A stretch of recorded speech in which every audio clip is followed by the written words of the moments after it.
I spent years thinking the best firewood was all about heat output. Turns out, some of the hottest burning woods are actually the worst. Meanwhile, one of the best firewoods in North America barely gets mentioned unless you talk to old-timers who heated homes before the internet started giving advice. Cottonwood sits dead last on my list, and every old-timer watching this probably just nodded their head. There is a reason for that. Now, technically, yes, cottonwood burns. A wet sock burns too if you fight with it long enough. That does not make it good firewood. The biggest problem is heat, or honestly, the lack of it. Cottonwood is light wood. Light wood means low stored energy. You can fill a whole stove with it and still feel like the house wants a sweater.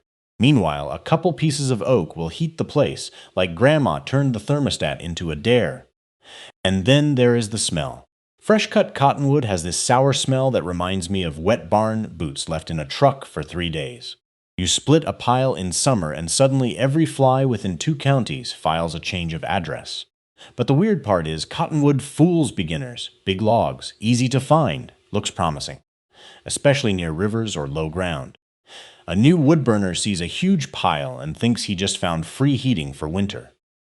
Then January shows up, and he is loading the stove every 40 minutes like a railroad worker in 1890. Now I will give cottonwood one bit of credit. It dries faster than some heavy hardwoods if you split it early. That matters. Because burning it green is pure misery, tons of smoke, weak flames, creosote buildup. Your chimney starts looking like it has cholesterol problems. And splitting it? Sometimes easy. Sometimes it turns stringy like pulling apart cooked celery. Depends on the tree. Old twisted cottonwood can test a man's patience faster than assembling reading glasses without enough light. Still, some folks do use it, out west especially. If it is what you have, you burn it. That is how real heating works. Not everybody has a forest full of perfect oak standing behind the barn. But once we get into the next wood on this list, things start improving fast. Because the next one burns cleaner, seasons easier, and actually gives you enough heat to notice the stove is on. Pine gets mocked by a lot of wood burners, but honestly, some of that criticism is unfair. Pine is not bad firewood. People just expect it to do a job it was never meant to do. Pine is starter wood, fast heat wood, morning wood. And before anybody makes a joke there, yes, I walked right into that one. Here's what pine does well. It lights fast, really fast. On a freezing morning when the stove went cold overnight, dry pine gets heat moving quick. That matters more than people think. Especially when your hands feel like frozen hot dogs and the house is sitting at 55 degrees. Now the downside comes just as fast. Pine burns hot, but not long. You load a stove full of pine before bed, and by 2 in the morning the fire is mostly memories and glowing crumbs. Great for quick heat, terrible for overnight burns. And then we get to the biggest myth in the firewood world. People say pine causes chimney fires. That is not completely true. Wet pine causes problems. Unseasoned pine loaded with moisture creates smoke and creosote. Dry pine actually burns pretty clean when your stove is running properly. Old-timers out west have heated with pine for generations because that is what grows there. But there is another thing people forget. Pine seasons fast, a lot faster than oak. Split pine stacked in the open can be ready in under a year. Some dense hardwoods take 2 years or more before they stop hissing in the stove like angry bacon. And I will tell you something else from experience. Pine spoils people when it comes to splitting. Straight grain, soft fibers. A good maul goes through it like a teenager through a refrigerator after football practice. Still, pine has limits. The coal bed is weak. You spend more time feeding the stove. In really cold weather, that gets old fast. Especially at 3 in the morning when your knees sound like microwave popcorn just standing up. But the next wood on this list starts changing the conversation. Because now we move into something cleaner, steadier, and a whole lot more dependable once winter gets serious. Fir is where firewood starts becoming dependable, not fancy, not legendary. Just solid, honest wood that does its job without much drama. Kind of like that old pickup truck that looks terrible but somehow always starts in winter. Out west, a lot of people heat with fir every year, Douglas fir especially, and there is a reason for that. It burns cleaner than pine, gives better heat, and does not disappear in the stove quite as fast. Now it is still softwood. You are not getting the overnight burn times of oak or hickory. But compared to pine, fir feels more stable. The flames stay steadier. The coal bed lasts longer. You spend less time feeding the stove every hour like it is some needy house pet.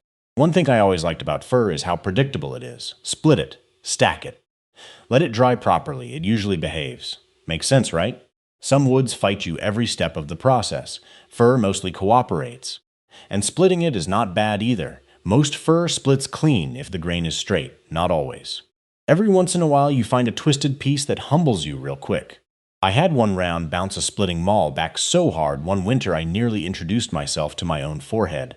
But here is where fir surprises people. Dry fir can throw serious heat.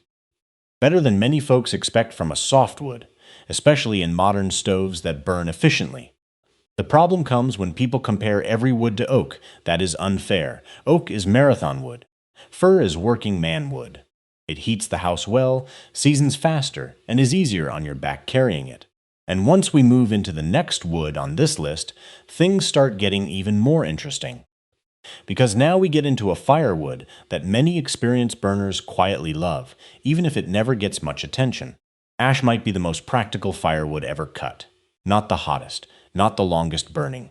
But if you asked old-timers to pick one wood for daily heating, a whole lot of them would quietly point at ash. There is a reason farmers loved this stuff for generations. First off, ash burns well even before it is perfectly seasoned. Now I am not telling anybody to burn soaking wet wood. That is still a bad idea. But ash naturally has lower moisture content than most hardwoods when freshly cut. That means it dries faster and burns better sooner. That matters when winter sneaks up on you faster than expected. Oak teaches patience. Ash rewards laziness. In fact, there is an old saying around wood burners. If oak is the king of patience, ash is the king of convenience. And honestly, that line exists for a reason. Now, let's talk splitting. Beautiful wood to work with most of the time. Straight grain.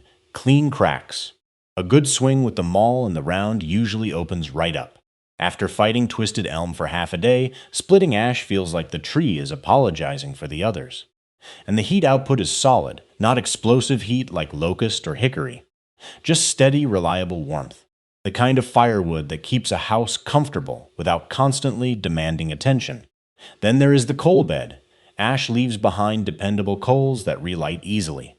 That is something younger burners overlook. Good coals save time, wood, and frustration.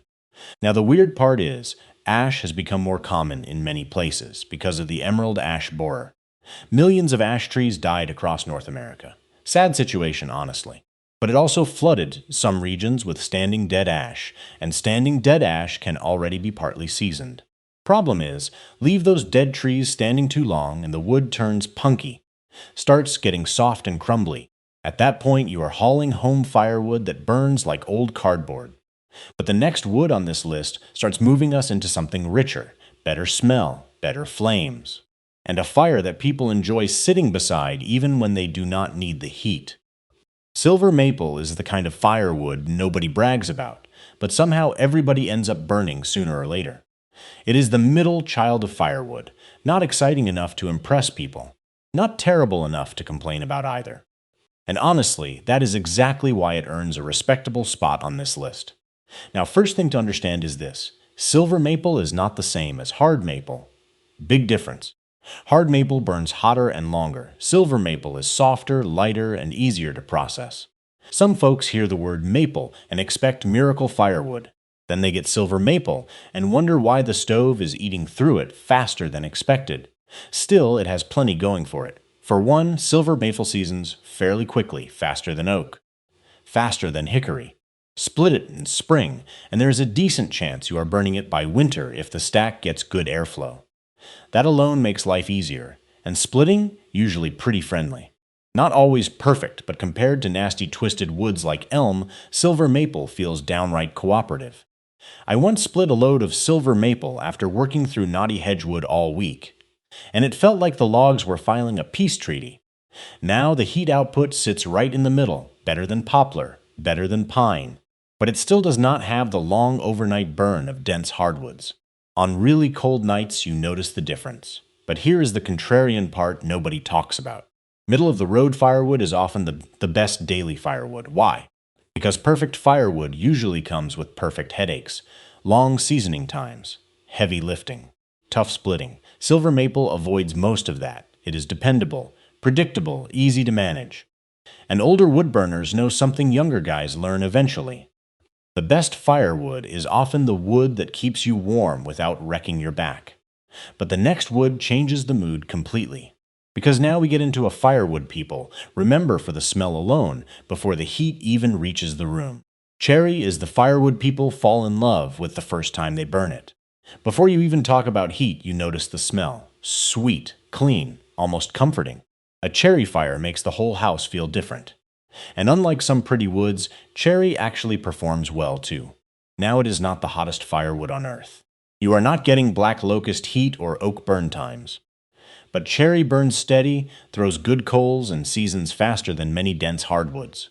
That makes it easy to live with. A lot of old fireplaces burn cherry for one simple reason. People enjoyed being around it. The flames are beautiful too. Bright colors, calm burn. Not a shower of sparks flying across the room trying to start new ownership of the carpet. And splitting cherry is usually decent work. Not always easy, but fair. Most of the time the grain behaves itself. After wrestling ugly twisted elm, cherry feels like the tree actually wants to help you heat the house. Now here is something people rarely mention. Cherry smells amazing even while cutting it fresh. Some wood smells sour or muddy when split. Cherry smells like the woods version of good pipe tobacco, but there is a downside. Cherry burns a little quicker than heavier hardwoods. During deep winter cold, you will reload more often than with oak or hickory. Still, for everyday heating, especially in shoulder season, cherry is hard not to like. It gives enough heat, burns clean, and turns an ordinary fire into something you actually enjoy sitting beside. But the next wood on this list stops being pleasant and starts becoming serious. Because now we are talking about a firewood that hits like a freight train once the temperature really drops. Hickory is where firewood stops being convenient and starts becoming serious. This is heavy-duty winter wood, the kind you save for January nights when the wind sounds like it is trying to repossess the house. This stuff burns hot, real hot. A good load of dry hickory throws deep heat that hangs around. Not quick, flashy flames. Solid heat that settles into the stove and stays there. You wake up in the morning and there are still enough coals to restart the fire without digging through ashes like an archaeologist. That is why old-timers respected hickory. Now the reason it burns so well comes down to density. Hickory is packed tight with stored energy. Heavy wood equals longer burn times and stronger coals. Makes sense, right? There is a reason a pickup truck full of hickory feels heavier than your financial responsibilities. But you earn every bit of that heat. Splitting hickory can be rough. Some rounds crack open beautifully. Others fight back like they hold personal grudges. Stringy fibers, tough grain. I have seen men swing harder at hickory than they did driving fence posts. And seasoning takes patience too. You rush hickory into the stove too early and it punishes you with smoke and lazy burns. Properly dried hickory is excellent. Half-seasoned hickory is just expensive frustration. Then there is the smell. Hickory smoke has that rich barbecue scent people love. There is a reason barbecue restaurants pay good money for it. Burn hickory on a cold evening, and suddenly everybody in the neighborhood gets hungry. Now here is the downside nobody likes admitting. Hickory is work. Heavy to haul, heavy to stack, heavy to split. By the end of the day, your back starts negotiating retirement plans. But once we move into the top 3 woods, we start getting something rare. Firewood that combines serious heat with fewer compromises. And the next one does that better than almost anything else in North America. Sugar maple is what happens when firewood gets almost everything right. Heat, burn time, coal production, clean burning. It does not dominate every category, but it scores high in all of them. That is why so many experienced wood burners quietly consider it the perfect all-around firewood. This is dependable wood.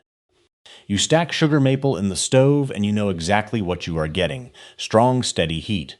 Long-lasting coals. A fire that behaves itself. No drama, no surprises. And compared to some ultra-dense woods, sugar maple is easier to live with. Easier to season than white oak. Easier to split than hickory most of the time. Yet it still throws serious heat during cold weather.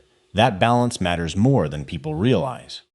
A lot of younger burners chase the absolute hottest wood possible.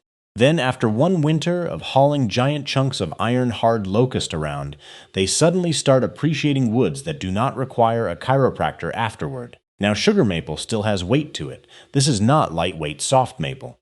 Pick up a dry split and you feel the density immediately. Dense wood means more stored energy. That is why sugar maple burns longer and leaves behind such a strong coal bed. And those coals are excellent. You wake up in the morning, stir the stove a little, toss on fresh wood, and the fire comes right back alive. That saves time and kindling all winter long. Then there is the burn quality itself. Sugar maple burns clean and steady with very little smoke when properly seasoned. Chimneys stay cleaner, fires stay more controlled. There is a reason this wood became a favorite across the northern United States and Canada, where winters are not playing around. Honestly, sugar maple feels like the reliable guy who always shows up early, works all day, and never complains once. But the next wood on this list takes patience to another level. Because now we are getting into a firewood famous for one thing above all else. Long overnight burns that seem almost unfair once you experience them. White oak is not impatient people firewood. This wood teaches you one lesson fast. Wait now or suffer later, because green white oak is miserable. Heavy smoke, slow burns. Hissing logs. You load it into the stove and it acts offended that you interrupted its nap. Properly seasoned white oak, though, is a completely different animal. This stuff is famous for overnight burns, and once you use it, you understand why. A stove packed with dry white oak before bed can still have strong coals waiting in the morning. Not tiny weak embers either, real heat, enough to wake the fire right back up. That is gold during winter. Now, the reason white oak burns so long comes down to density and structure. White oak has a closed cellular structure that holds moisture tighter than many other woods. That is why barrels for whiskey are made from white oak. Liquid stays inside. Problem is, water also stays trapped inside the firewood longer, which means seasoning takes time. Real time. Most people do not dry oak long enough. 1 year is often not enough for thick splits. 2 years is better, sometimes more depending on climate. But once it is truly dry, white oak becomes one of the steadiest heating woods on earth. And the coal production is incredible. This wood creates a deep hot coal bed that lasts forever. Honestly, sometimes it feels like oak coals survive out of pure stubbornness. You check the stove 12 hours later, and they are still glowing like they have unfinished business. Now, splitting white oak can go either way. Straight grain pieces split nicely. Twisted pieces fight back hard. I have had oak rounds so heavy I rolled them instead of lifting them. My back retired years before the rest of me did. But people who heat seriously love white oak because it rewards preparation. Stack it early. Dry it properly. Burn it in deep winter. The payoff is comfort that lasts all night. And the number one wood on this list takes that long burning heat and pushes it even further. Because the next firewood is almost unfair once you experience it properly. Black locust is the closest thing firewood has to cheating.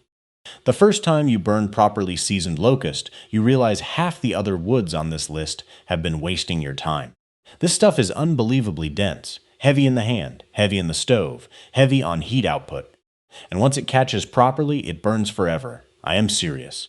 A good load of black locust can make other firewood look part-time. Long, steady heat, massive coal beds, incredible overnight performance. During brutal winter weather, this is the wood people quietly save for the coldest nights of the year. Now, there is a reason locust performs this way: density. Same story as hickory and oak, except turned up another level. Dry black locust packs an enormous amount of stored energy into every split. But there is something else people notice immediately. The heat feels different, deep heat, the kind that warms walls, floors, and furniture instead of just warming the air for 20 minutes.